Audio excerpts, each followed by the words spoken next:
Welcome to In Between Cuisine. I'm Tony Hickman, and today we're going to be making one of my favorite dishes growing up, beef stroganoff.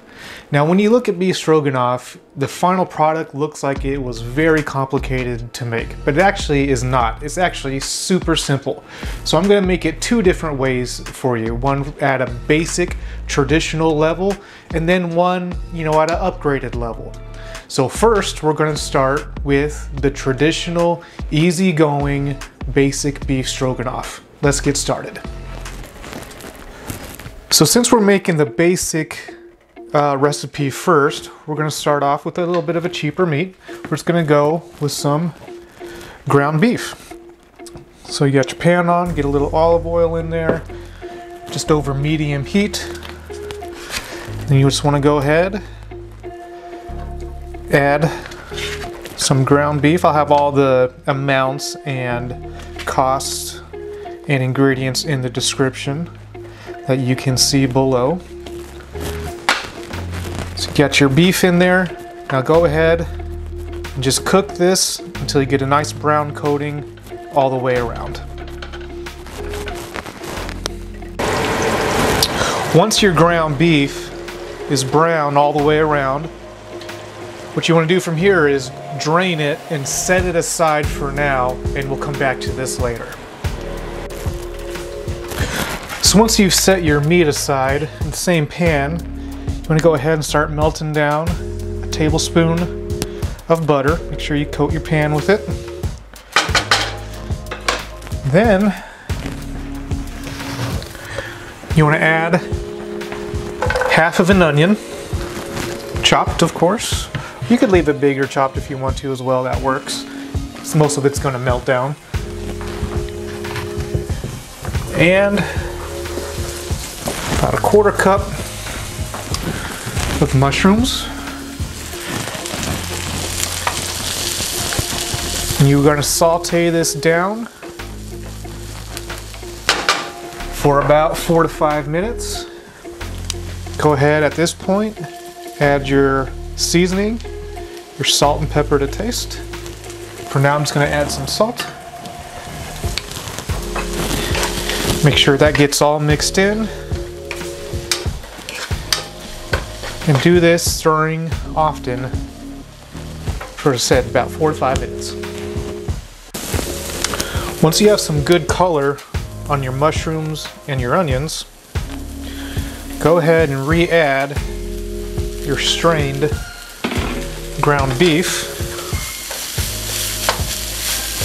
Mix this all in together.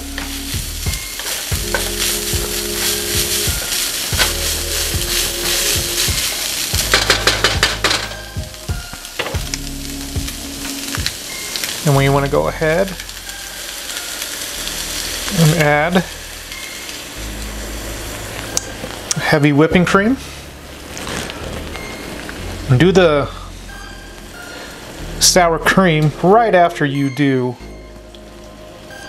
the heavy whipping cream, like immediately after, because sour cream tends to curdle sometimes when hit with high heat, so that whipping cream will cool this down just enough where it shouldn't curdle. If you wait to do it, make sure you mix it in with some of this liquid first before putting it in, or you will have that sour cream kind of curdle up on you, and you don't want that. So make sure all of this gets coated evenly and all mixed in. Alright you guys, so this has been simmering now for about 5 minutes, and I did a taste test and it needed just a little more salt and some pepper. So I went ahead and I already put a little more salt and some pepper in there, and now the flavor is just right. And so you're thinking, so what do? You just eat it just like that? I mean, realistically you could, but pretty much you could put this thing on anything starchy. I mean, you could put it over mashed potatoes. What I like to do sometimes is just make some toast and spoon this over some toast. You do egg noodle pasta and pretty much any pasta. So I was just rummaging around in my pantry just to see what I could find, and I had some leftover fettuccine I need to get rid of from when I did the fettuccine alfredo dishes. So I have that cooking in this pot right off camera right here.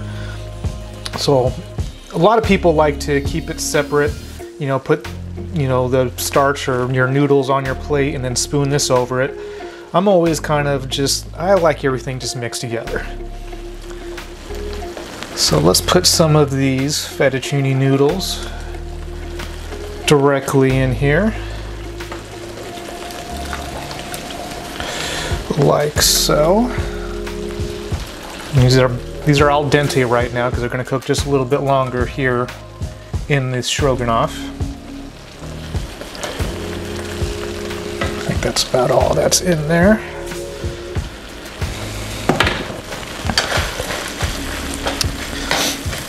And then just mix this all together. And how easy was that? Just a handful of ingredients, just a little bit of time. I mean, there's nothing in here that is expensive. Of course, I'll have a complete cost breakdown down below so you can see how inexpensive this actually really is to make and how much you actually get. I mean, this is a lot. Go ahead, remove the heat.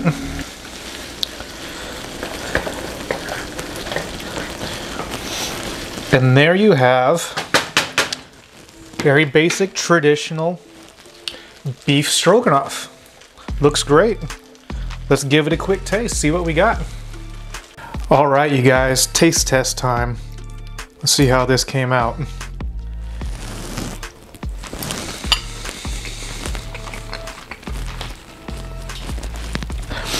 Perfect. Perfect amount of salt, perfect amount of pepper. It's creamy, it's delicious, it's definitely filling.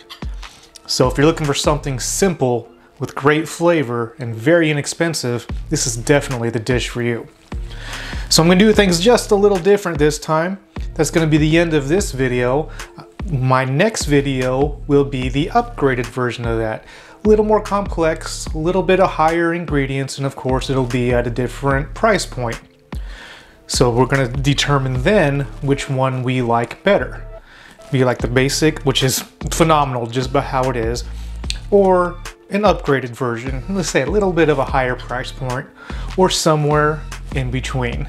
Please like, comment, subscribe down below. I'll see you in a couple days with my next video.